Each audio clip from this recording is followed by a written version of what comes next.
ফিকে ক্রিমওয়ালা check shirt পরে ওই যে লোকটা যায়, ঘন নীলরঙা হাওয়ায় চটি আছে তার দুই পায়ে, নাকামানো গালে কাঁচা পাকা দাড়ি, ঈষৎ রুক্ষ চুল, নির্ঘুম রাত দু চোখের নিচে ফেলেছে কালি ও ঝুল। ভোর 5টার ট্রেন ধরে সে রোজের অফিস যায়। সূর্য তখন ঘুম থেকে উঠে আড়মোড়া ভেঙে চায়। ফিরতে ফিরতে সেই লাস্ট ট্রেন, 11:15 বাজে। ডিনারের থালা, শুকনো ভাত আর আলু সেদ্ধয় সাজে। ঘন্টা চারেক মাত্র ঘুমোয়, কত চিন্তার ভার। লোনের কিস্তি, বাড়ি ভাড়া বাকি, এই নিয়ে সংসার।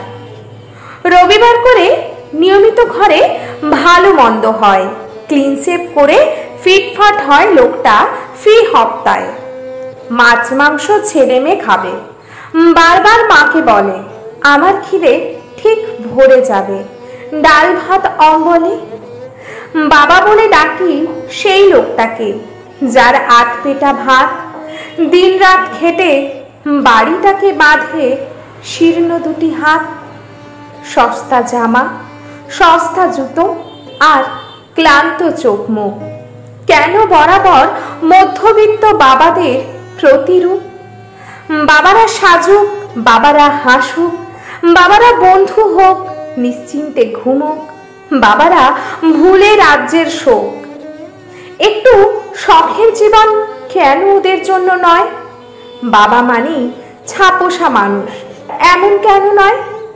সবার জন্য দিনরাত খেটে এক করে যে লোক, পৃথিবীর সেরা সবকিছু সেই বাবাটাকে দেওয়া হোক। এমন করে আমার মাথায় বদকাজ হয়ে থেকো। অনেক তো হলো, এবার একটু নিজেকে ভালো রেখো। নমস্কার। পাঠে আমি অলঙ্কার, কলমে পার্বতী মোদক। অলঙ্কারের স্বপ্ন পূরণ।